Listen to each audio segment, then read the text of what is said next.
Guys, let's jump straight into the continuation of this India travel tips series. Today I'm gonna be trying to bust some myths and misconceptions that travelers have. Oh, by the way, if you can hear her humming, it's this. She's having a moment. I want to bust some myths and misconceptions that people have about India, because I know that I heard so many rumors, so many things about India, and then when I got there I was like, this is just a load of crap. So I wrote down my own notes of what I found, but I also went onto Twitter, Facebook, and the community tab, and Instagram to ask you guys, like, if you haven't been to India, what have you heard? What are some of the misconceptions and kind of rumors you'd heard about India? Because it's so not fair, and I touched on this in my last video about how safe is India for a woman to travel alone to, and I will link that up for you. The Western media certainly does like to portray India as this massive, huge slum that's, we're gonna get into it. May I add a disclaimer at the start of this that this is just going off my experience, what I experienced on my month trip in India recently, and I'm not saying that I am completely correct. This is just from what I've experienced, what I've seen, what I've heard, everything. Okay, so that's my disclaimer. Okay, I'm gonna not even beat around the bush. The one thing that I kept hearing and always heard about India was that women in India will lift up their saris and shit in the street. Everywhere. That's a big one, and then when I asked on social media, so many people said the same thing. The Indians shit in the street. I never saw that. The only thing that I saw doing its business in the street was the cows, and to be honest, even that, it wasn't everywhere. It is kind of crazy to think that that's the first thing people hear, that first rumor, that first myth about India, that there are no toilets and everyone just shits in the street. And let's move on to toilets, shall we? Another myth that is very popular is that every toilet in India, if it's not the street, is a hole in the ground. And those are very popular across Asia, where like the squatting toilets, hole in the ground.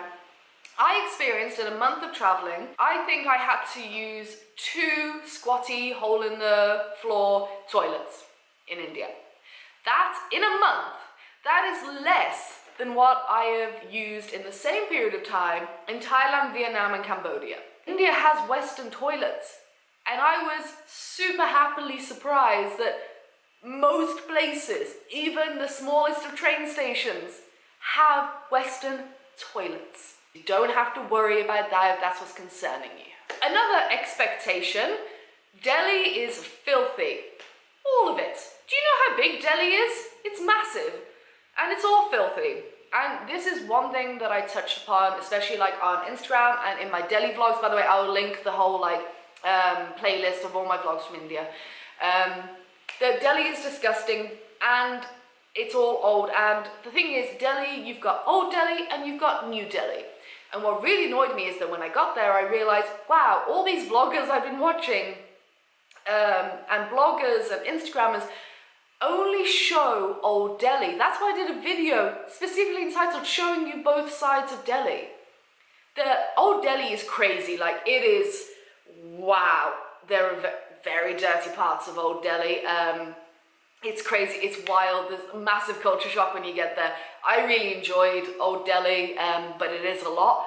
But that's not all Delhi has to offer. Delhi has huge shopping malls, it has beautiful park areas, it has like crazy street art. Oh, I can't remember the name, but I will link it up. I did all vlogs, and there is some beautiful, like really, really modern parts of Delhi. Like, I would say the majority of, like, we're talking like the city now, like, not the outskirts, is super modern. I was so taken aback, because when you watch like loads of vlogs or read blog posts or look at photos, the only thing you ever bloody see of Delhi, no offense, is old Delhi, and that's great, and it's very photogenic and it's very different from what Westerners, so I get why people want to show that, but that's not the only thing that Delhi has to offer. So I was kind of pissed off and also pleasantly surprised that you know, it's got a beautiful mix. That's why I kind of like Delhi. You can go and have that crazy culture shock experience of going to old Delhi, and it's like you want to just look at everything, so much going on. But you have just such beautiful places and no one shows them. So no, not all of Delhi is like old Delhi. Another expectation. If you eat street food in India, you will get really sick. For one, I want to touch on this in a bit of detail. For one, false. I ate a lot of street food in India. I got, let's talk real, diarrhea. Do take Imodium tablets. Our Western stomachs in general, you know, I don't like the general, but in general, are not very accustomed to how, I'd not say how spicy, because I'll get into spice in a minute, how rich their food is. It's so rich. I had diarrhea, I think, I got it bad in Jodhpur, where it's like a day and a half, pretty bad, and a couple of random mini bursts. I don't know what, that's a bad word to use. Where I just had to go and sit on the toilet, but then that was it. It wasn't like major, but it was a bit different, if you know what I mean. You just gotta be smart. It's the same advice I'd give to anyone eating street food. Just look at the place, for one. Really just stand back, don't just go up blindly and just order. Look at the place. There are some places I see all over the world, I'm like, I'd never eat at that place. And you do have to take your risks with street food, but oh my God, that's where you find the best food in India, is on the streets, not in like a westernized restaurant. So please, be smart, look around, see what the kind of the sanitary state of the place is. You're taking a risk anyway, because you could get diarrhea not because it's dirty, because the food is just so rich, or it might be super spicy. So yeah. It's a load of crap that you cannot eat street food in India, because I am living proof that you can, and you are fine the next day. This leads really nicely on to the next one. All Indian food is spicy. No, it's not. Actually, I haven't had any spicy food really the whole time I was there. Now, if you have vegetarian food, I think that's a big one, because if you have meat dishes, they're gonna marinate meat in a lot of spices. But I mean, I can handle maybe this much spice. I'm not someone who can't handle anything like Scott. People who just like any hint of spice and they're dying. I can handle a reasonable amount, but nothing mad or crazy. And I found everything to be absolutely fine. My mouth didn't burn once. I was actually quite disappointed that it didn't. Okay, so this one is a touchy one. I just realized that there's no pun intended, and that's not a joke. If you go to India as a woman, you will get groped. Okay. There was a lot of stuff about this, and I'd heard it a lot, and there are cases of, we're talking about Western women right now, just to point that out, of them getting groped in India by men. There are accounts of that are true. That was not my experience. I never once, not once, got groped by a man in India. Okay? Sexual assault can happen anywhere in the world, and for this, I've been kind of weighing, I can't speak on behalf of other women. I'm so sorry if you went through that. I genuinely am. I'm so, no one should go through that. But that didn't happen to me. I didn't even feel, not once did I ever feel uncomfortable. Even on the train, in general class, when I was surrounded by men, feel uncomfortable. And all of them tried to give me my space and respect as a woman. But that's my experience. I cannot speak for anyone else who's had a different experience. But for me, nothing happened. Zero. Absolutely nothing. Another expectation. Everyone is trying to scam you in India. All Indians want to scam Westerners and tourists. No, they don't. Not every Indian wants to do that. Will you get people trying to scam you? Yes. Like everywhere in the world as a foreigner, you will go and there are scams. But it's the same advice I'd give you for anywhere else in Asia. And when I'm talking scams, I'm talking about tuk-tuk drivers trying to rip you off or getting you to go on a tour that's outrageously overpriced. Those kind of scams. They live everywhere. I didn't come across many. I know I overpaid in auto rickshaws when I was on my own because just being a foreigner, they're not going to give you the price of a local. But no, not every Indian is trying to scam you. and I found more than less to be actually super helpful in not wanting anything in return. Like I've said in the last video, the hospitality of Indian people is phenomenal. Another one, India is hot. I ain't gonna lie about that. Places in India can be excruciatingly hot, yes. And also some places can be freezing cold. India is like, I think, is it this? Correct me if I'm wrong. Hold on, did I write down? I think it's the 7th largest country in the world, or the 4th. Okay, I'm not even gonna say because I don't even know.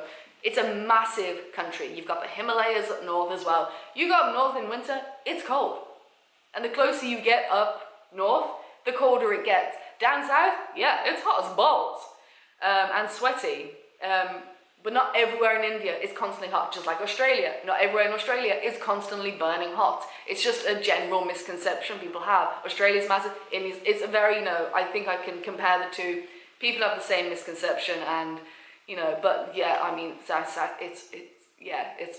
really hot. This one's about trains. Trains are unsafe and you should never ride one alone, especially as a woman. So, again, speaking from my experience, I got one train ride alone, and mini funny story, I'm not going to keep you here too long. And I got onto the train because it is madness. You're on the platform, everyone's just sit there, chilling, and you're like, okay, I'll chill too. But the moment that train arrives, people come out of the woodwork, people just come out of nowhere, and it's like, ah! And it didn't say it on my ticket what class I was in, where I was saying nothing. It said absolutely nothing.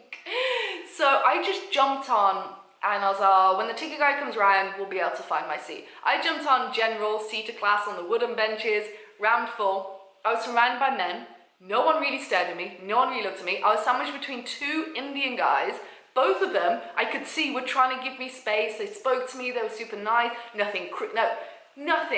And then the ticket guy came over, and when he had to look up on his system what seat I was in, I got a big laugh from the you know, everyone on the train, because I actually had a 3rd class sleeper bed. So everyone laughed in a nice jokey way, but I was like, okay, I'm not meant to. He's like, ma'am, you're not meant to be here. But I experienced that, and then I experienced the sleeper. Just everyone was so nice. And in my experience, the train is like the best way to get around, and next time I go to India, I'll be getting way more trains, like way more trains. Here's a big one. India smells. You can never generalize any country in the world for it to all smell. There are parts of any country, including India, where I walk past and I was like, oh my god, that stinks, because there are some dirty areas of India. I ain't gonna lie and bullshit, there are, and they stink. But the literal majority, that was like a handful of times where I walked past a part of the city and I was like, oh god, this stinks. To be honest, the amazing smells, the smells of the spices, the street food vendors, the restaurants, and all that smell way outweighs anything else. And it's just such a misconception, that such a horrible, almost racist misconception. Oh, everything in India smells like curry and dirt and shit. No, it doesn't. It really doesn't. Another expectation, everywhere in India is the same. So wrong. Literally, this statement is so wrong, it's unbelievable. And I did mention it either on my socials or in a vlog, that India is probably the most diverse country I have ever visited in my life. I am not even exaggerating. Going from Delhi just to Agra, which is not far away, so different. Then you're going through Rajasthan, through Jaipur, through Jodhpur, like everything changes, the architecture. Then you head like from north to south and in the middle and in between. Languages change, food changes, architecture changes, history changes, everything changes. And that's, I think, why I loved my trip in India, because it never got old. It was never same everywhere. It was so different in every place I went. So this statement couldn't be further from the truth. Another one is no one speaks English in India. I'm just going to be really quick. Yes, actually a surprising amount, because of British colonization as well. It's a big thing. Even the older generation, a lot of them that I came across, could at least understand and talk basic English. And the young people, forget about it. A lot of them speak really good English. Like, so that's just crap. And the last one I'll touch on is tap water. Tap water is unsafe, and also they just fill bottled water with tap water. Okay, so tap water, it's not recommended for foreigners who are visiting India to drink the tap water. Okay, we know that by now. Don't do it. Bottled water, just go to a shop and make sure it's a sealed bottle of water. And again, my experience, I'm sure there are some people who like to fill up bottles with tap water and try, you know, and sell it off at a mineral water bottle price. But I never had any bad water. It was all fine. It's just you go into a shop or a vendor and you just get a bottle of water, sealed mineral water, and it's fine. Okay, so I'm gonna leave it there. Let me know, what were some of you, especially now, I want to ask if you've been to India, what were some of the things you expected beforehand and then found to be like crazy different? And not just for India, anywhere in the world, where you arrived and you're like, wow, what were they talking about? Love to hear your experience. And it also, again, like I said, this is just my experience and what I saw. I hope this helped you and to try and dispel some of the myths that surround India, because you know I'm just a massive advocate now for people to travel to India, because I left my heart there, I honestly did, and I love that country so much, and you will too, but you gotta stop believing some of this crap that the media spreads. It's just so bad. Anyway, okay, really looking forward to reading your comments. Don't forget to subscribe if you want more India goodness, travel goodness. Oh, I've got some really cool things that are possibly happening travel-wise in the pipeline for the next few months. We'll see what happens. Also, real talks, weekly vlogs, all that kind of stuff. We do all here. So subscribe, click the bell, Facebook, Twitter, Instagram, all the social travel links down there. Oh, yes, this is your homework assignment. There is much to be done.